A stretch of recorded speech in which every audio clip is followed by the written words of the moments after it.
बागेश्वर बाबा जहां भी जाते हैं वहां हिंदू राष्ट्र की बात करते हैं। बाबा के भक्त भी हिंदू राष्ट्र की मांग करने लगते हैं और जब भी हिंदू राष्ट्र की बात होती है तो ये कहा जाता है कि इससे बीजेपी को फायदा होगा।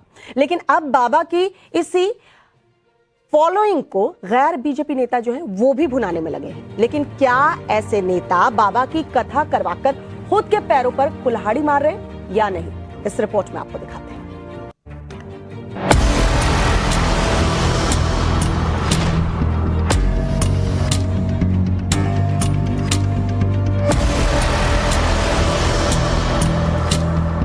बागेश्वर धाम की हम सनातन के बब्बर शेर के बच्चे हैं और सिंह का बच्चा सिंह होता है, गीदड़ का बच्चा गीदड़ होता।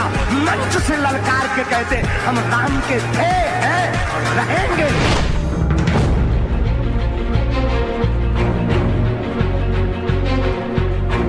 तो राष्ट्र के लिए हनुमान जी अपनी सेना को जोड़ देंगे।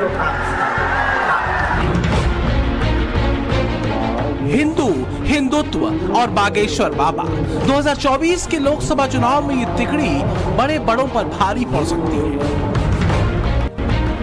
और हिंदू वोट के लिए अभी से दांव पेच शुरू हो गए।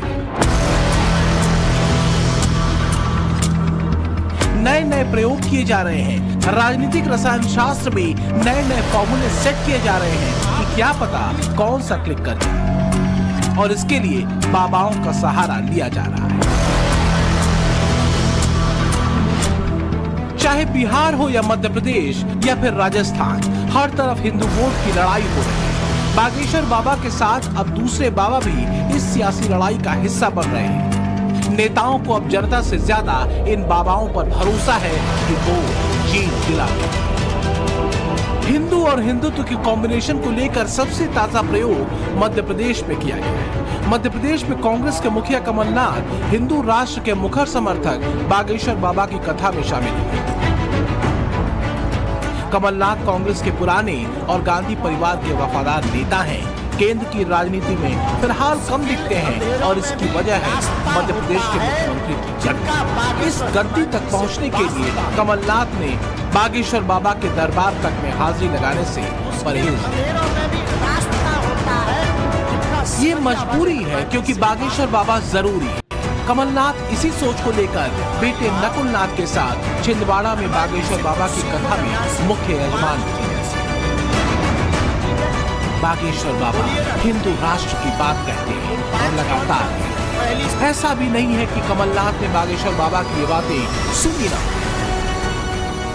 ज्ञानवापी मस्जिद नहीं है, पहले तो ये कहना बंद कर दो। ज्ञानवापी भगवान शंकर का मंदिर है। ज्ञानवापी मस्जिद नहीं है, पहले तो ये कहना बंद कर दो। ज्ञानवापी भगवान शंकर का मंदिर है।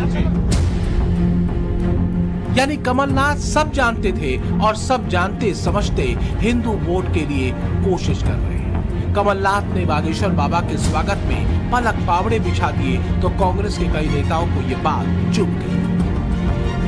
आखिर हिंदू राष्ट्र की बात करने वाले बागेश्वर बाबा का कांग्रेस समर्थन कैसे कर सकती है? पूरी तरह से भारतीय जनता पार्टी द्वारा अफवाह फैलाई गई है।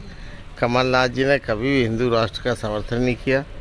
कमलनाथ जी से सवाल किया, उन्होंने कहा कि 82% जब हिंदू है तो हिंदू राष्ट्र क्यों चिल्ला रहे हो। और हम तो संविधान में हमारा विश्वास है, सर्वधर्म समभाव, सभी धर्मों का आदर करते हैं। कांग्रेस को लगा कि कहीं हिंदू वोट के चक्कर में उसका अपना वोट बैंक न खिसक जाए, इसलिए कह दिया कि कमलनाथ ने हिंदू राष्ट्र का समर्थन नहीं किया था। बिल्कुल सही बात है, कमलनाथ ने हिंदू राष्ट्र का समर्थन नहीं किया था, बल्कि भारत को हिंदू राष्ट्र ही बता दिया था। कहने की क्या बात है, 82% तो हिंदू हैं, तो वो क्या हिंदू पैदा कर रहे हैं? विश्व में जिस देश में इतनी बड़ी परसेंटेज में हो, वहां कोई बहस की बात है? ये तो है ही। 82% अगर भारत में हिंदू हैं तो हम कहें कि ये हिंदू राष्ट्र है, ये कहने की क्या आवश्यकता? ये तो आंकड़े बताते हैं। कमलनाथ ने आंकड़ों के साथ ये साबित कर दिया कि भारत हिंदू राष्ट्र है। कांग्रेस की राजनीति में हिंदू राष्ट्र फिट नहीं बैठता, लिहाजा कमलनाथ पर कांग्रेस के अंदर से ही हमले शुरू हो गए।